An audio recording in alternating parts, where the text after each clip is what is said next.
Le 04, c'est quoi? Ce sont les Alpes de Haute-Provence, département de 161 000 habitants.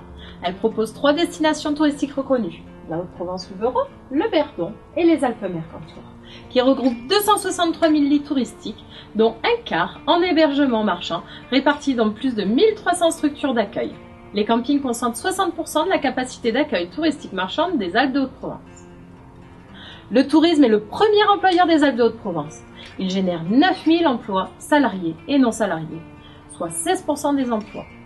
Dans les Alpes-Mercantour, un emploi sur 2 dépend de l'activité touristique.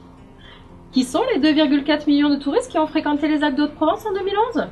Ils sont français et sont originaires des régions Provence-Alpes-Côte d'Azur, Île-de-France et Rhône-Alpes. Quant aux étrangers, ils viennent principalement des Pays-Bas, de Belgique et d'Allemagne. Les Italiens sont également présents, mais sur des durées de séjour beaucoup plus courtes. Globalement, la durée moyenne de séjour est de 6 jours. C'est une clientèle familiale qui réside pour moitié chez parents amis ou en résidence secondaire, pour 15% en location, pour 13% en camping et 7% à l'hôtel. Leurs principales activités sont la découverte de villages pittoresques, la promenade ou la randonnée et le repos. Comment fait-il leur séjour? Un touriste sur 2 a utilisé Internet. 55% d'entre eux ont consulté des sites d'office de tourisme, puis viennent les sites des hébergeurs. Et quand ils décident de réserver, ils le font directement auprès de l'hébergeur. Comment jugent-ils leurs vacances?